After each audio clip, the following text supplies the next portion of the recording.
Hey, what's up guys? This is Anthony from Anthony's Customs, and for this review, we are looking at the Hiya Toys Monsterverse Godzilla vs. Kong Exquisite Basic Godzilla. I can't speak anymore. A lot of you guys asked me to review the Hiya Toys Monsters figures because I've been reviewing some of the MonsterArts and you wanted to see what these were like, and so I obliged. But also what really happened is Hiya contacted me and said, hey, do you also want to review these? And I said, perfect timing, my audience wants me to, so I will be happy to do it. And I'm actually happy to do it now that I have the figure here. I think a lot of you are going to find a lot of good stuff going on here. There's not a ton to talk about, but there's going to be some stuff you want to see. So let's go ahead and get it off the stand and take a closer look. Alrighty, this guy stands in this pose right here. I'm just going to leave him there because he's too big and clumsy. He stands about, let's say, 17 centimeters to the top of his head. And that's going to put him at just about 6 3/4. For some size comparison, here we have Darwin. He's just a little bit shorter. Obviously, Godzilla is not to scale because he'd be slightly taller if that was the case. And I think you guys are going to want to see this. I know this isn't the right Godzilla, but just to give you an idea, here's the MonsterArts Godzilla from Final Wars, right? And so almost the same height, but size is quite a bit different. And this Godzilla obviously is standing more upright, and this one is all hunched over. Different styles of a Godzilla. Guy in a suit, pure CGI, so you know there's some differences, but now you have a good size comparison in your noggin.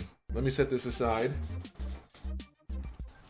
Alright, so I know a lot of you guys say the Figure Arts or MonsterArts are a little bit small and quite a bit spendy, and so you don't want to get into it. Reasonable argument. I personally think most of them are worth it. But this one comes in at about half the price, a little bit less than half the price, and has a little bit of extra heft. Now the thing is, it doesn't have as much articulation. It's a little bit more basic, which would make sense based on the name. It still looks really good though, so from an aesthetic perspective, we have to do a question of the day. Not which Godzilla is your favorite, but which Godzilla movie is your favorite. Try to separate the movie from the look of Godzilla if you can. I don't know which one mine would be. I haven't seen that many, and I don't remember which one is which, frankly, of all the Japanese ones. Okay, so let's talk about the aesthetic. Detailing, like the fine details are all there. It all looks good.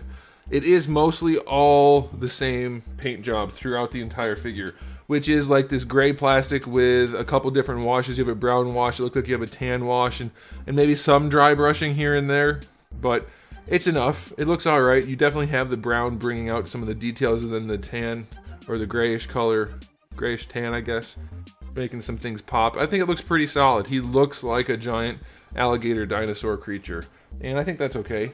The detail work in the face, let's see how that looks. Let's zoom in. I can see better in the camera than I can with my naked eye because his head's kind of tiny. The sculpt work is there. Let's see. His eye is nicely done for sure. His teeth could stand out a little bit more, but I think that looks pretty good. The mouth looks nice. You can see a pin over here on the jaw on this side. It's not on this side, so maybe that's his good side. Can we get some better lighting for the eye? Yeah, I think that looks nice. Looks good. The mouth is painted well enough. I like it. It's not like the most incredible paint job ever, but then again, it is just Godzilla. There's not a whole lot going on. He doesn't have like racing stripes and stuff. Kind of. When these things glow, if you look at it just right, they're like racing. Anyway, it looks pretty good. I like the sculpt work. Proportioning overall looks good. Articulation isn't jarring or anything like that. Other than that one little pin right there, which isn't a huge deal to me. Maybe it is to you. I think this is great for 45. I think it's 45 bucks. I'll check and confirm, but I'm pretty sure it's 45 bucks, which to me, this is super worth it. Look at this. This is like $28. This is $45. There's like no contest. Maybe this one, some Marvel Legends are like 150 bucks. No, they're like 35 bucks now. So if that's the case, then it's no contest. This has more plastic in like a quarter of it than this has. So you could say it has 4 times as much plastic, probably even more. Anyway, I think it's worth it for 45 bucks on the aesthetic alone. So I'm going to give it aesthetic an 8 out of 10. You could have a little bit, more precise painting and that kind of thing rather than just throwing some washes on there. But I think it looks pretty darn good. Now, as far as accessories go, you don't get any.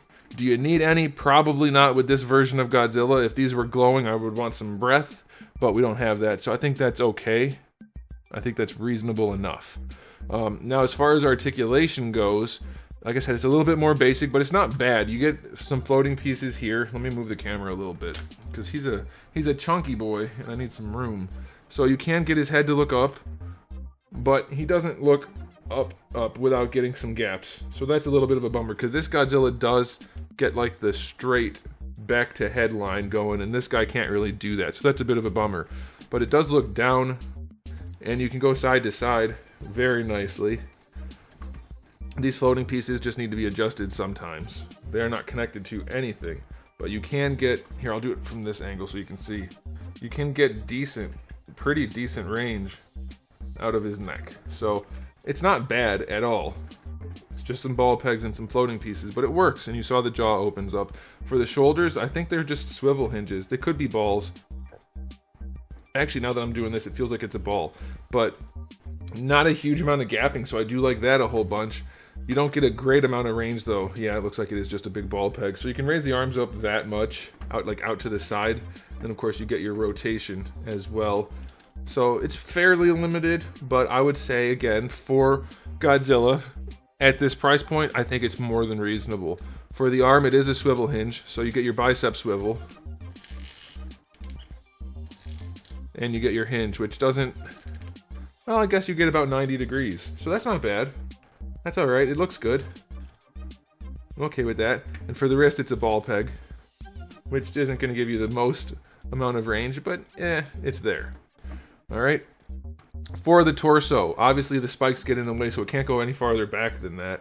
But you can bring it forward a little bit. Not a lot, but a little bit, and you can rotate it. And it doesn't look terrible rotated. You get a little bit of like flappy gapping down there, but this whole area is fairly seamless. They did a good job of making it rotate without having huge gaps or any crazy weirdness. I think like an extra piece in there to kind of bridge the gap between the two, like maybe if this was a floating piece, like this row of spikes right here was a floating piece, so that you could rotate this and have that one kind of in the middle. But yeah, it works. Does it lean? It does. That's cool. I'll do it from up here so you can see. It does lean from side to side and rotate. Not a ton, but I would say that's probably enough, again, at the price point. For the hips, it feels like just another big ball peg. So they rotate back, they rotate forward and up and out just a little bit. It is labeled basic, and I think they did a good job with basic.